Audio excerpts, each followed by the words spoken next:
Welcome to Fringe Pop 321, the show that believes the world is stranger than we think, but thinking it should not be strange. Now, if you're a fan of ancient aliens, I'm quite certain that you've heard that there are UFOs in the Bible.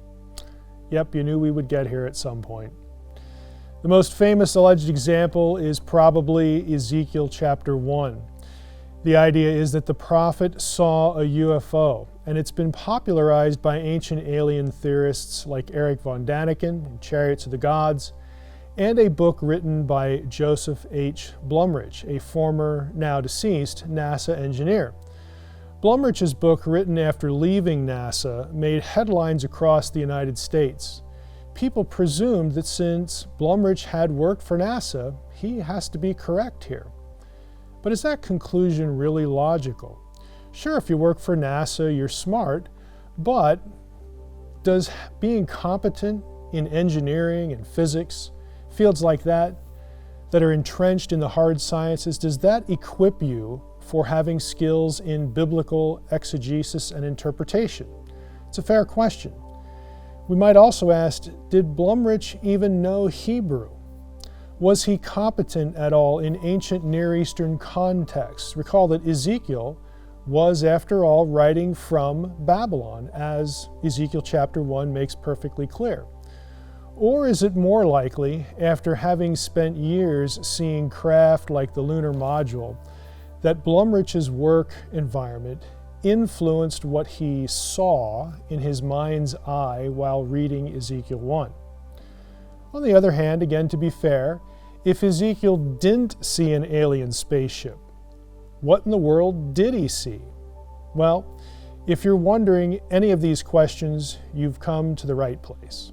Now, despite the fact that it's kind of funny to think that a NASA engineer would think that an interstellar spacecraft would be flying under the power of an internal combustion engine with propellers, and I'm not making that up, you can look at the cover of Blumrich's book to see what he thought Ezekiel was describing. Despite all that, we need to treat the topic seriously. Ezekiel 1 is used by every ancient astronaut theorist to prop up the idea that aliens have not only visited here, but they were part of biblical history. So it's important to think through the issue and not poke fun at it. The first thing we need to do is get the elements of Ezekiel's vision in our heads. It's a long chapter, so if you want to read the whole chapter, you can do that. But here are some relevant portions from Ezekiel chapter 1, and I'm drawing these from the Jewish Publication Society English translation of the Hebrew Bible. And we'll begin in Ezekiel 1, verse 4. The scripture says, "I looked, and lo, a stormy wind came sweeping out of the north. A huge cloud and flashing fire surrounded by a radiance, and in the center of it, in the center of the fire, a gleam as of amber. To the center of it were also the figures of 4 creatures, and this was their appearance. They had the figures of human beings. However, each had 4 faces, and each of them had 4 wings. The legs of each were fused into a single rigid leg, and the feet of each were like a single calf's hoof. And their sparkle was like the luster of burnished bronze. They had human hands below their wings. The 4 of them had their faces, and their wings on their 4 sides. Each one's wings touched those of the other. They did not turn when they moved. Each could move in the direction of any of its faces. Each of them had a human face at the front. Each of the 4 had the face of a lion on the right. Each of the 4 had the face of an ox on the left. And each of the 4 had the face of an eagle at the back. Such were their faces. As for their wings, they were separated. Above, each had 2 touching those of the others, while the other 2 covered its body. And each could move in the direction of any of its faces. They went wherever the Spirit impelled them to go, without turning when they moved. Such then was the appearance of the creatures. With them was something that looked like burning coals of fire. This fire, suggestive of torches, kept moving about among the creatures. The fire had a radiance, and lightning issued from the fire. Dashing to and fro among the creatures was something that looked like flares. As I gazed on the creatures, I saw one wheel on the ground next to each of the four-faced creatures. As for the appearance and the structure of the wheels, they gleamed like beryl. All four had the same form. The appearance and structure of each was as of two wheels cutting through each other. Verse 22, above the heads of the creatures was a form, an expanse, with an awe-inspiring gleam as of crystal, was spread out above their heads. Under the expanse, each one had a pair of wings, extended toward those of the others, and each had another pair covering its body. From above the expanse over their heads came a sound. When they stood still, they would let their wings droop. Above the expanse over their heads was the semblance of a throne, in appearance like sapphire, and on top, upon this semblance of a throne, there was the semblance of a human form. From what appeared as his loins up, I saw a gleam as of amber, what looked like a fire encased in a frame. And from what appeared as his loins down, I saw what looked like fire. There was a radiance all about him. Now that we've read the relevant portions of the vision of Ezekiel 1, a couple of observations can be made.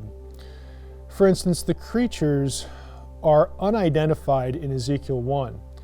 We know, though, from Ezekiel 10, which records the vision in nearly identical terms, that the four creatures are cherubim. The description makes it clear that the cherubim and the wheels were not identical objects, though they are in some way related to each other. For instance, the cherubim have four faces. The wheels, of course, do not. The four faces were human, lion, ox, and eagle. Now, it doesn't take someone with great powers of observation to discern that Blumrich's drawing on his book cover fails to account for several features. For instance, where are the cherubim? Where are the four faces? Where are the calves' hooves? All of these details are plainly articulated in the text of Ezekiel 1, and we know that because we just read through it. These omissions are especially curious since Blumrich had basic tools at his disposal to analyze the text of Ezekiel. For example, he could have looked up the original Hebrew words behind the English words using an interlinear Bible or a Hebrew lexicon. A lexicon is a kind of dictionary. Now, I knew what these tools were as a teenager, but somehow Blumrich just didn't know about them or was unaware of them. I would say that these are very basic tools that even a NASA engineer should have known about and, of course, could have used. Now, what is going on as far as the omission of data like this? The fact is that scholars who deal in the biblical text, who aren't NASA engineers, but their field is biblical studies, they know what Ezekiel saw. They know what the text says. Blumrich either didn't and was ignorant of very basic tools, or he didn't want his readers to know. We can have a secure knowledge of what Ezekiel saw in terms of the appearance and function of the cherubim in biblical and ancient Near Eastern thought. These things are actually very well known. The term cherubim comes from the Akkadian or the Babylonian term kuribu. Cherubim in Mesopotamian and Old Testament texts are described in distinct ways. They are guardians of sacred space. They guard the sacred space, the territory of a deity, or the throne room of a deity, from defilement. They support the throne of a deity, and this is what we saw in Ezekiel chapter 1. They support the throne of God, which is portrayed as a heavenly chariot throne. Again, these elements are very well known and very easily discerned from Ezekiel chapter 1 that we just read. Now we know what this stuff looked like as far as the description, the words of Ezekiel 1. It looks nothing like Blumrich has on his cover. But you might still ask, well, let's be fair. How do you know? How do you know what the thing that Ezekiel described actually looked like? Well, it may sound startling, but we actually do know what it looked like because we have pictures. Now, it might sound kind of crazy to say that we actually have pictures of what Ezekiel saw. You'd think, well, how is that possible? They don't have cameras back in the days of the Babylonian Empire. And of course, you'd be correct. What I'm talking about is iconography, sculpture, paintings, that sort of thing. We do have very specific pictures of thrones that conform quite well to what Ezekiel saw, cherubim thrones that are from Babylon and Syro-Palestine. We have this material, but again, a lot of people don't take advantage of that. They don't know that it exists, and Blumrich was one of them. Let's look first, though, at what Ezekiel said, just to refresh these things in our minds. Above the 4 cherubim, Ezekiel said there was an expanse that supported a throne. Specifically, his wording was, above the expanse over their heads was the semblance of a throne. Ezekiel saw a deity in the form of a man, verses 26 and 27, seated on a throne that was positioned atop a circular throne platform supported by cherubim. Now, if we look at Blumrich's picture again from the cover of his book, note again that he misses all of these details. There's no throne atop an expanse or a platform. Again, obviously there's no cherubim. He completely ignores the actual details of Ezekiel's descriptions. Now, if you doubt that what is being described in Ezekiel 1 is in fact a throne, you might point out, well, the word throne's not used in Ezekiel 1.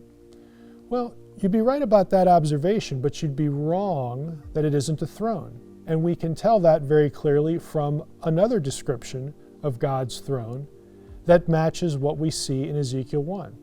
I'm speaking here of the book of Daniel, which is also set in Babylon, just like Ezekiel 1. The book of Daniel, in Daniel chapter 7, records a vision of the prophet. He has his own vision of the throne room and the throne of God, and he describes it this way. It's going to sound awfully familiar. As I looked on, thrones were set in place, and the Ancient of Days took his seat. His garment was like white snow, and the hair of his head was like lamb's wool. His throne was tongues of flame. Its wheels were blazing fire. Again, that ought to sound very familiar from Ezekiel chapter 1. Now, you still might be thinking, well, we still don't know exactly what that would look like because we don't have pictures. Again, let me correct you. We do have pictures. We have iconography and sculpture of the day, of the period in which Ezekiel wrote.